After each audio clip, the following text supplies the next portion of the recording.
first thing you want to do is grab a food processor or a blender, add your blade in, and then you want to add 115 grams or 4 ounces by weight or 1 cup plus 1 tablespoon by volume of granulated white sugar. Then to that add 2 tablespoons of a roasted oolong tea. If you can't find the roasted version, only the plain oolong, I do recommend that you roast in your oven for a few minutes just until it's fragrant and aromatic. And the idea here is just want to blend those tea leaves until it's as much of a fine powder as possible, and the sugar at this point should be somewhat airborne.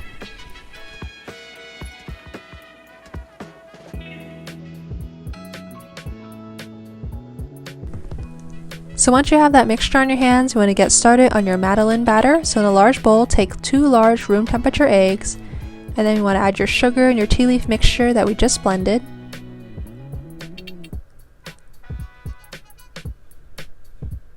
And then just give it a good whisk until it's thoroughly combined before we add the remaining ingredients.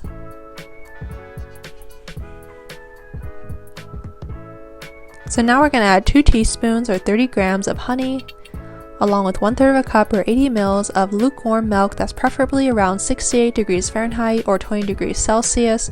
It's important when you're baking to make sure all your ingredients are at room temperature.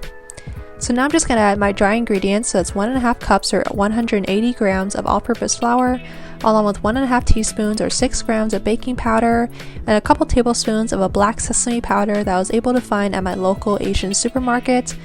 And just sift all these ingredients together to help combine the dry ingredients and also make sure it's lump-free and help aerate the batter. And do make sure to add every last speck of black sesame powder and just whisk it until it's thoroughly combined, just until there's no streaks of flour left behind. And then I'm just going to add a zest of 1 lemon,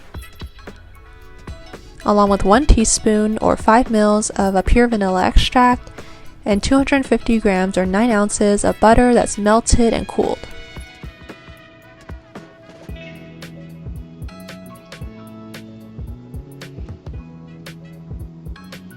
So once your batter is thoroughly combined and smooth, you want to chill your batter for about 1.5 hours or so, or until it's nice and thick. You can even do this step a few days in advance. And the idea here is you want all the flour to absorb the moisture, and that way the madeleines get their distinctive humps. So now just take your chilled batter and spoon it straight into a large piping bag. If you don't have a piping bag, you could definitely just use a Ziploc bag that has one of the corners snipped off, and that way you have a makeshift one. Or if you prefer, you could just spoon your batter straight into your Madeleine pan. But I do find that the piping bag just makes a really quick and easy and less messy job of it, so that's my recommendation.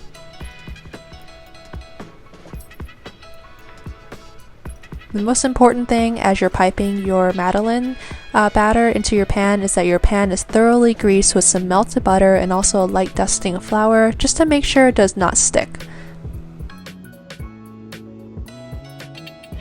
So once your batter's piped out, you want to give your pan just a light tap on the counter surface just to help settle the batter. And then you want to bake it at 375 degrees Fahrenheit or 190 degrees Celsius for about 10 to 15 minutes until it's risen. You see those nice distinctive humps on the tops of the Madeleine, which is a signature for those little cakes, and also should be kind of springy to the touch, and you could insert a toothpick as well, and it should come out clean.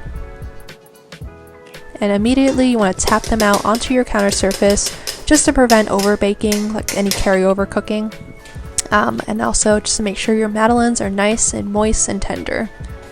You can't beat these little Madeleine or butter cakes fresh out of the oven when they're nice and tender, just lightly sweet and nutty from the black sesame and the roasted oolong tea. It pairs perfectly with just a cup of joe or, some more tea. It's up to you. So let me know in the comments below what you think, as well as drop me a comment about what other recipes you'd like to see.